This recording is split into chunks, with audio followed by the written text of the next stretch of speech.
believe in numbers. Well, we'll see right now because draft. Whoa! Wow, Super whoa, whoa, whoa. fast drafts. What happened, man? Yo, we got let's straight chill. into it. 3 bans instantly already.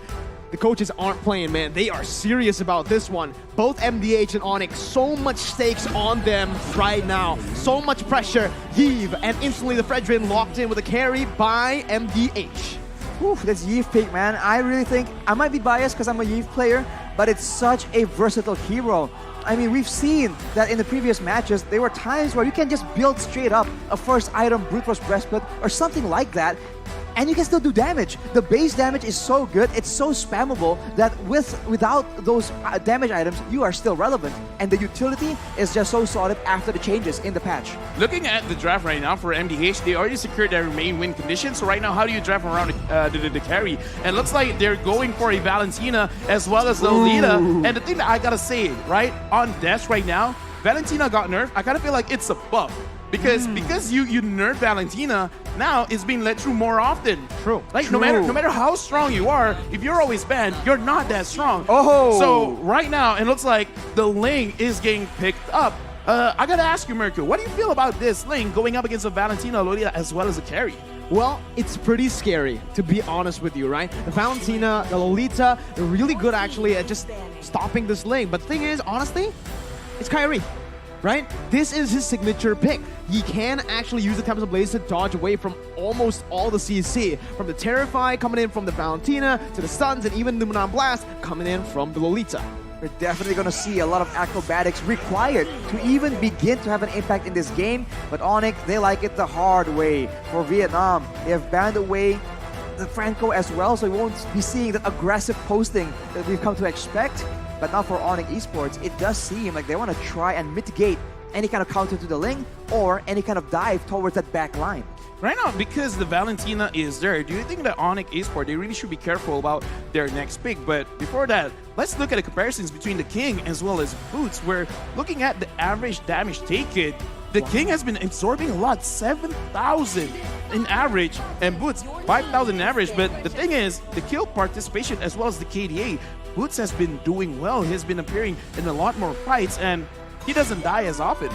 He's a killer in the jungle, right? He's the killer. Oh, not in the jungle. In the XP lane. He really likes these aggressive heroes. We've seen the Lapu, we've seen the Grox. In ID, we really see a lot of like Paquitos, even Dairoths. For Boots, so far though, haven't seen much of that. I do think the Fredrin's going to be the one on Boots' hands here, but with the Masha ban and the Cho ban to finalize the banning phase from both of these teams, now we're going to say for Onic Esports, they're still missing a roamer and a gold laner.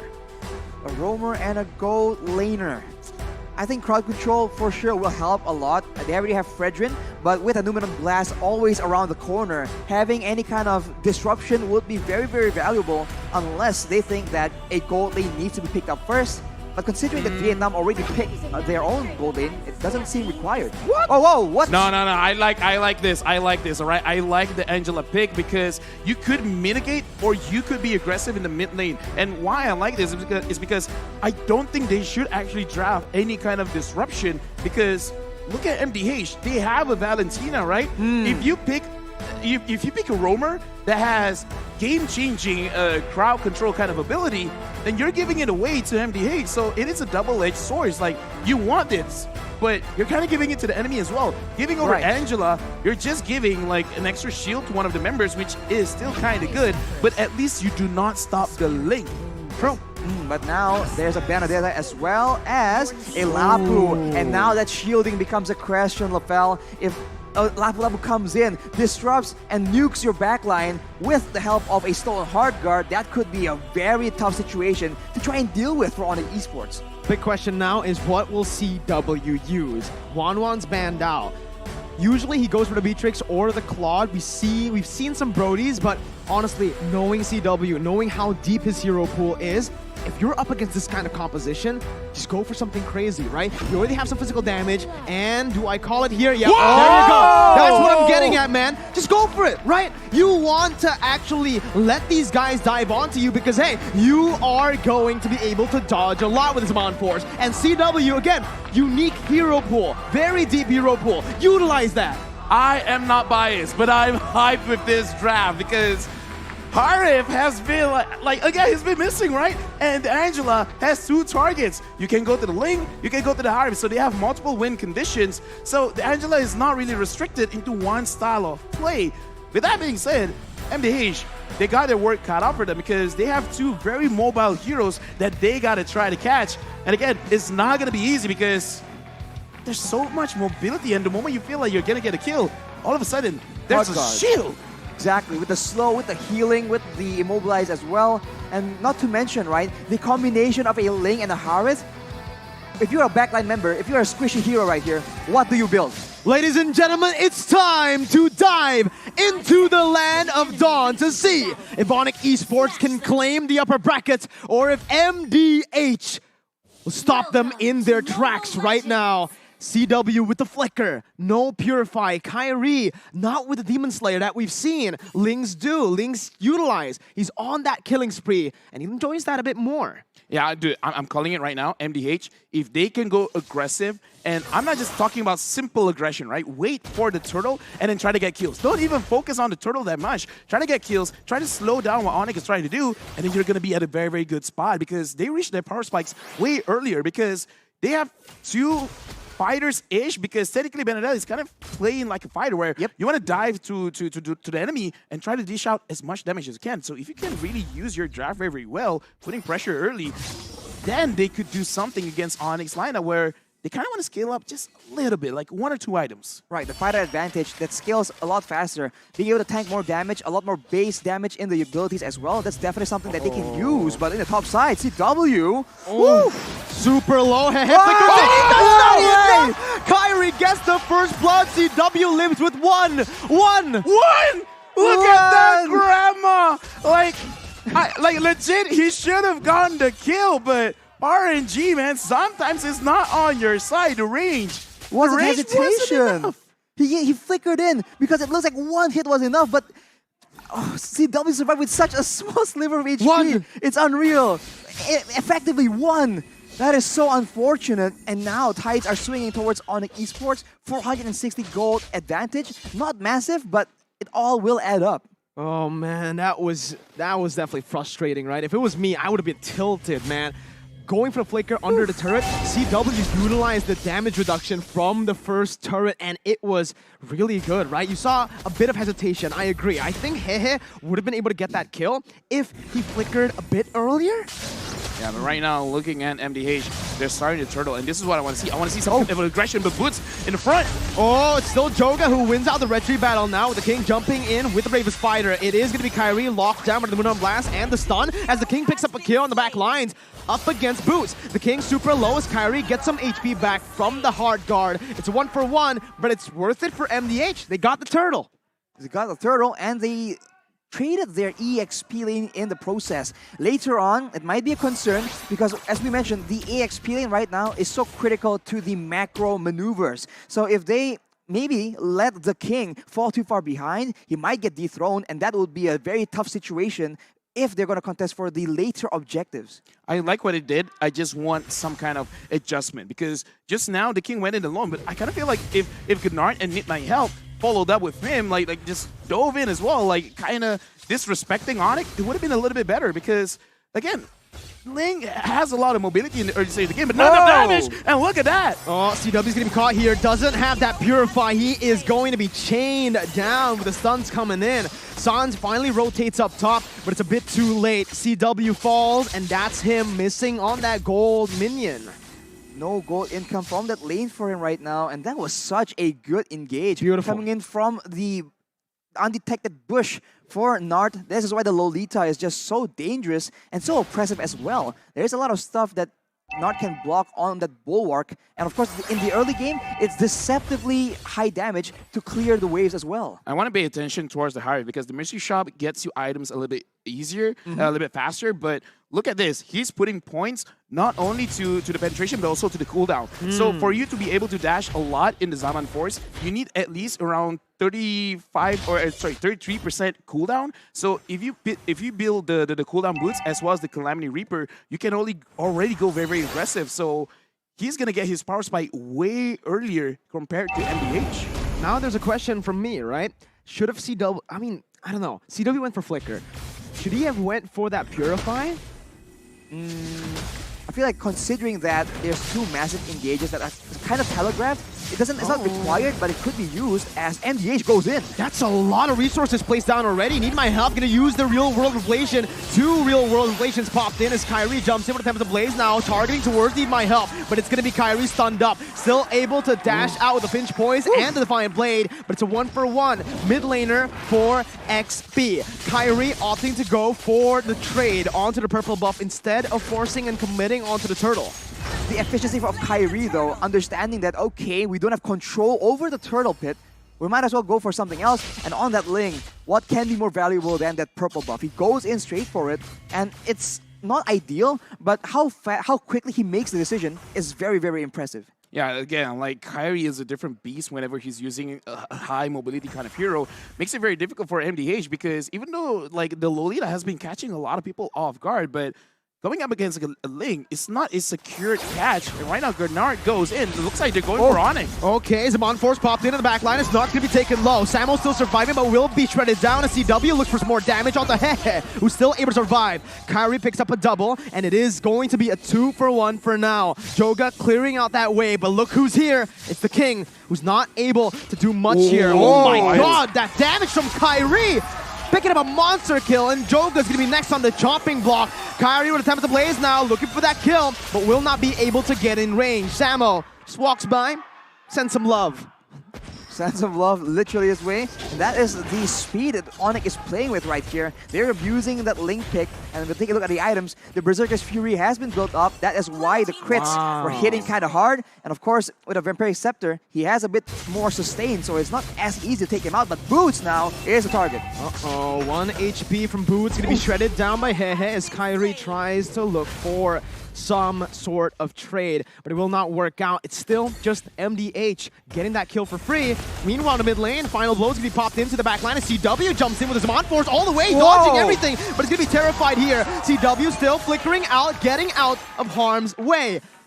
Wow, that was an insane team fight. I was about to say CW, bit too aggressive, but it works this time. Yeah, I gotta say, like, the way that Onic is playing with their items is very, very impressive because looking at how Kyrie is itemizing for himself, because he actually used the new attack speed items to make sure that he can farm a little bit faster, but the moment he has the Berserker's Fury, he is not shying away from the fight. Like, right now, he is almost optimal in terms of the way that he's using the timing with his items. And the same thing can be said with CW because like I said, he has enough cooldown, so if he sees an opportunity, he can actually go for it. He does not need to wait for the second item to really be effective.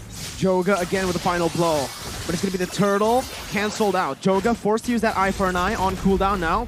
The Suns pops in, that real world. Kyrie, beautiful Temple Blaze to get out of that one with the help of the hard guard. Now, he's going to be able to try to sustain back up as CW zones them off. Oh my goodness, CW jumps on to 4, and nothing is going right for MDH here. The Praisers grab as well. CW looks for the cleanup. Need my help, needing some help now, but it will not be enough. CW picks up the kill. He's looking for the shutdown from Hehe. That is unfortunate. CW greeting out to try and make an outplay onto Hehe. Unfortunately, he just gets taken out. That's a shutdown at the hands of the marksman, but look at Hehe now! Another shutdown! No. And it's a godlike for Kyrie, who's now 7-0-1. Dude, like Kyrie right now, he's taking... He's mad. He is mad. No wonder when I saw him, he had a very big grin on his face because he's like, the coach says Ling, I'm happy. But yeah, like, you guys probably can't hear this, but we're here, and the crowd, like, the way that they reacted when like, CW stayed a little bit too long and he died, I was like, oh. Like, I like the synchronization, and then when Kyrie gets a kill, it's like, ah!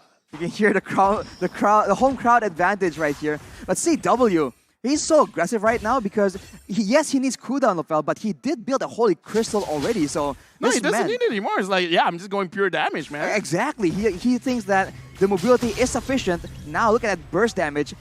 Right, aside from Ling right here, the side of MDH needs to be very, very careful because the Harith can very well perform like an assassin in these pick-off situations. I mean, you said it, right? Onic have the home crowd advantage, but if you look at the live chat, MDH definitely have the support of the live chat. Everyone's just spamming Hehe right now. I mean, are they just laughing? No, they are supporting from MDH. Yeah, dude. I mean, come on. Like, everyone here watching Mobile Legends Bang Bang, they just really like very, very good games. Isn't that right, Mirko, right? Mm-hmm. Yeah, and For sure. And right now, looking at the game, it's not even that big of a difference because No. no matter how much we see Onic is performing mechanically, the goal difference is just 3.4K. That is a lot, don't get me wrong, but it's definitely comebackable. It is comebackable. Kyrie trying to make a play here on the other side of the map. Again, he is a Ling. He's super mobile, especially now that he's been getting all the purple buffs, right? No one's been able to really invade and contest. Right now, Sans is just zoning people away as CW slowly but surely chips on that Lord. It's a great mind game here because Kyrie is on the top side of the map. If you just look at the vision, you wouldn't expect that the Lord is being taken, but Onic, they're just showing MDH different looks. And now when they go for the Lord, actually, MDH are just not convinced, they're not sure, and Onic might just sneak this away. Well, we'll see, right? A miracle play can always happen, and Nart is looking for it. Wow. But Kyrie just seals it again with the cross-map plays, with the wave manipulation. They're able to just, again, suffocate MDH slowly but surely after getting that lead. Right now, honestly, I'm looking at the situation. Even I'm drawing a blank. What can MDH do? Because the way that I see it is, if Onic somehow doesn't kill, right?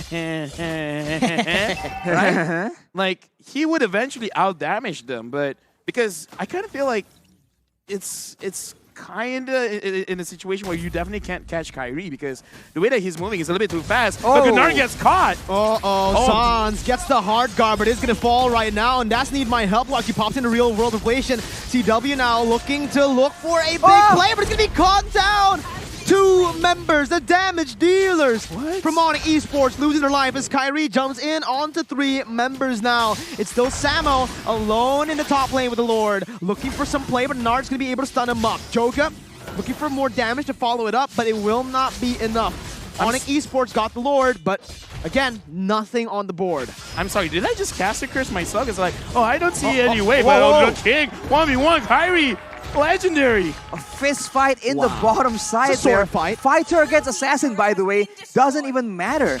But we did see that early on. CW, he goes in aggressively onto multiple people, but Kyrie isn't even done yet. Oh, the Tempest of Blades was popped in, and Kyrie uses the same. Hey, Bit of a trade.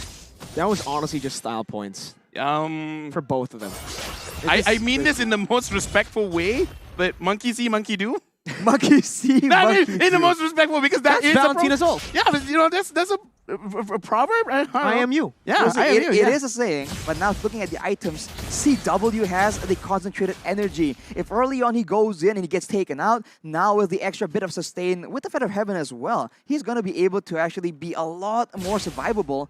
And keep in mind, while all this is happening, Sans has the Glowing Wand, Ice Queen's Wand combo. He went for the book, like you mentioned, Lafel, but the Enchanted Talisman will allow him to just be so obnoxious. And right here, if you're MDH, you have to be concerned about the Yve, the Ling, as well as that Harith, and it's just such a difficult situation. I just want to point out, looking at Ling's goal, 11,000, right now it's 12 minutes. He's almost hitting that 1,000 gold per minute mark. Kyrie is getting a lot of gold here by getting kills as well as farm. He's farming heroes. We've mentioned, again, well, you've mentioned, Lafel, that this is still comebackable. It's only a 5,000 gold lead, and if MDH are able to actually withstand, pull it to the late game, they might be able to do it. But now Kyrie jumps in onto 5 members with the hard guard. He's going to be all there, dealing everything, picking up the kills with the help of the team. The King jumps in with the Bravest Fighter, and Joga rotates too. But it's a 2-for-0 in favor of Onic Esports as the Lord spawns in. That was such a unique engage right there. They go in with Kyrie, and as everyone is just distracted, Sans comes in, drops the slow, and uses the real manipulation, and that effectively just corrals everyone from MDH to such a difficult situation. They're able to escape, but they lose Hehe, which is like the core key member that they need to rely on in this late game. With that, that's a free Lord. And Onyx play for the Lord in particular is just so good, so creative, and so solid. I would say like that was almost too easy because they didn't even really have to focus on any target because even their like focus attack kind of feels like an AoE at this point because Kyrie goes in, he hits 3 people at the same time, And then, like, when CW engages with Zaman Force as well, his Chrono Dash is actually hitting quite a lot of people. So that's why it ended so fast. The burst damage is a lot, but the fact that the burst damage hit on 3 people at the same time, that was unfortunate positioning by MDH, making it easy for Onic. Uh-oh, Joga here. Okay, still able to get out. Again, that's that tank Benedetta build that's really helping them out here in a position where they are behind 8,000 gold. But again, this is the question I want to ask. MDH, you said it's still comebackable. Now, is it still comebackable? And if so, how do they get it done? They have to wait for overextension from Onic because they cannot outrange Onic at this moment. So if Sans uses the world manipulation, that already zones out Hehe, the main key to victory, away from these big fights. So they have to wait for a base play for sure. But Onic, they're way too smart to make a mistake. But look at that! Boots jumps in, finds 3 on the taunt, and the Dumanat Blast will be popped in, but it only finds Boots. CW with Zaman Force just dashing all across the place. Kyrie picks up a legendary. Joke is going to fall as well as Kyrie wreaks havoc in the backline with CW, who's looking for a triple kill. But it is all that she wrote. Onic Esports, once again, they want the upper brackets. They'll break the curse, and they'll move on from the group stages. I mean, look at that, man. Like, sheer confidence moving all across the map. It really shows micro and macro play is strong, but they put in a little bit of spice in there. It looks like MDH, they couldn't handle the heat. I would hate to be any team going up against Onic right here because as we mentioned, there's so many things to watch out for. You said it yourself, Rafael. Everything begins so quick and ends so quickly as well. Who do you try and focus? Who do you look out for? Because everyone can be a threat, and Onic is so good at switching it up. They feint out, they show you one guy, they use the other to take you out. And when you can do this again and again, that is a huge mental strain in your strategic thinking. Yeah, I mean, like, here's the thing, right? Onic, I kind of feel like this is great because even though it's a semi-slow start on the first day, but it's not about how you start, it's about how you finish and how you evolve. And they definitely evolve because not only did they change up in terms of the draft, but in the way that they're playing, it looks like as long as Kyrie gets room to breathe, the entire team just gets uplifted. So I kind of feel like they understood what was going on, and that's why there's some changes in the bans and some changes in picks as well. Mid control becomes super important when you want to do that, right? And in this game, when they picked up the Ling, they said, hey, you know what? If we've already gone the space, if we've already banned out the Masha, why not just pick up the Angela? Give the Ling even more space to play with. And it worked really well, right? And I do want to shout out the emblem that he used. Kyrie used the killing spree. And in this position, in this style of play, yeah, it works way better than the Demon Slayer. When he is farming heroes instead of the jungle, he wasn't power farming, so he doesn't need that Demon Slayer. He just goes in for the killing spree, and it just allows him to be a lot more risky with how he's been playing. He went for a fist fight with a Lapu Lapu under a turret. Sword fight. Sword fight. Sword fight. Okay, Yeah. that works. Sword fight. He's like, wait, is Lapu... Yeah, Lapu is sword? Does he wield the sword? And the killing spree is what allows that kind of aggression to work out. So Onic Esports, man, they have so many weapons, and you can't really expect to predict what they're gonna use. I think the best approach at this point is to stick to your gut, to your own signature weapons, and see if Onic can adjust enough to fight it. Because otherwise, they'll just switch it up on you, and you'll be preparing for something completely different.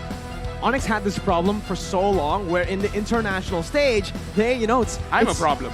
You are a problem. But again, on the international stage, it's harsh to say, but they choke, right? So now, again, you could see that they're comfortable on stage, going for these picks like the Harith. We would usually never see this. We saw this kind of pick at M3, and it was the Yves in the gold lane for CW, and it did work. It was up against Todak too, where Chiku popped off, but you could see. Now, they're really comfortable on stage in the draft, and even when they play, they've warmed up. Yeah, they've definitely warmed up, and again, like just replaying Kyrie just going everywhere on the map. How many kills did he get?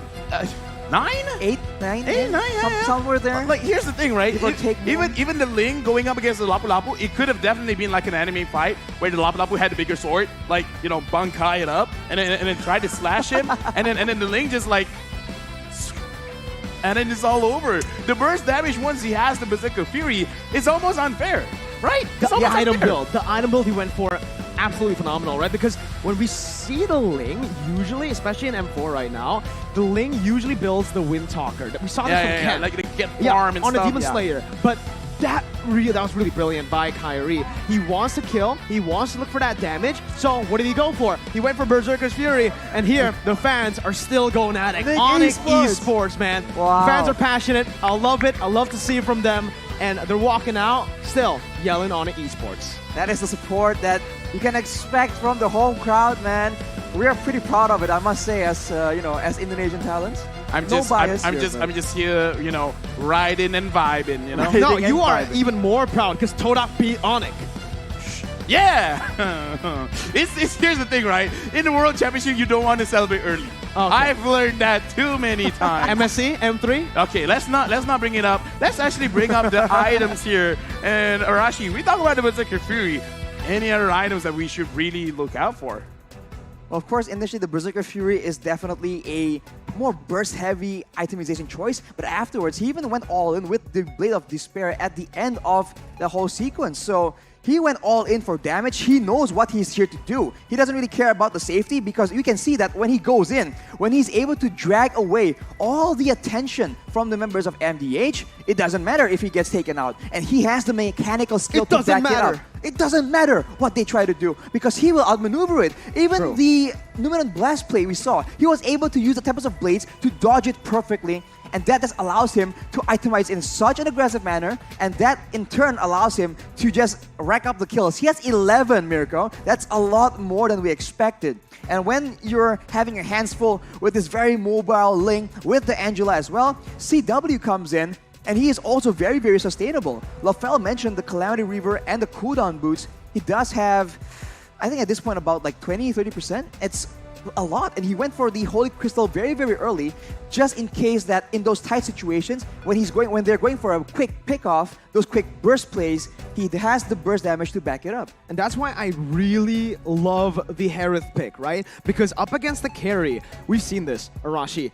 Just physical damage dealers, standardly in M4, haven't been really doing well, right? Because carry has true damage. That's why he's actually able to ignore the Wind of Nature completely just with the true damage proc from the attack speed. Right, Harith, magic damage. So when you already have such a menace in the jungle with that physical damage, like Kyrie on that Ling, look at Hehe. He's forced to get that Wind of Nature. Sure, you can go for Wind of Nature, but then what are you gonna do? Up against the Sans on Yve, up against CW on the Harith. There's not much you can do considering they were farming really well, but for Yve, you don't really need to farm, right? The damage, the base damage, it's unreal right now. He just bursts everyone down. I just feel like MDH got out-rotated because they want to be the ones crashing the party. They want to engage. They don't have the long range available to kite away from these big fights. But Onic were able to just kite around, maintain distance, and eventually that range really paid off. Look at the team fight participation coming in from Oh my Sans. God, again. 88%. But look at Kyrie on an assassin. That's not a mage, by the way. That is an assassin. He has 82%. Rich guy and the my carry. God. This man. Two he's games just- in a row. He's just too greedy. He's taking all the cards for himself. For a good reason, right? He's just that good. 993 GPM, dude. I think the last time I saw 1,000 GPM was back in the hyper carry meta, right? The jungle, when it was all just about the jungle. Getting this level of GPM as a jungler when you have a goal laner that's winning, that's absurd. And you could see as well, Sandbag, the king, took a whole lot of damage, but I think for the first game that Onic played, it was debatable, right? It could be Keyboy, it could be Kyrie. Now I think we have to say it has to be Kyrie for the MVP here. Signature. Everything he did. It is. And yeah, he gets it, right? There is no doubt about this MVP. No questions asked. Given the MVP. 11, 0, and 3. 993 gold per minute, as we mentioned. 82% kill participation. How can you play so aggressively and have 0 kills? Angela. It's okay, true, fine. He's cheating, but MDH, they were trying so hard to catch him too. All the focus was on to try and shut him down. That's why everyone else had so much space to maneuver. We'll see a bit of that in the highlights coming here soon. But you can see that he is drawing so much attention that allows Sans, allows CW. Everyone just has so much space to just tactically move around. In the early game, we did say, Lafelle also mentioned that the fighter advantage, it's a real thing. But right here, once the fights gets messy, once they can find the right targets, and once Kyrie starts picking up some kills, right here he has 5 already. Look at the damage. It just can't be ignored. It can be considered DPS, And while you're concerned with that, look at CW. This is how he's been playing the whole time, just dashing in again and again, and they can chase so far away. Right here, unfortunately, he does get shut down. So Hehe has that to his name, right there. Doesn't get the shield afterwards, proc. right afterwards though, boom, just like that. You just cannot stand with this man. And the king, I guess he thinks it's a 2v1 with a turret on his side. Doesn't matter. And this is that play.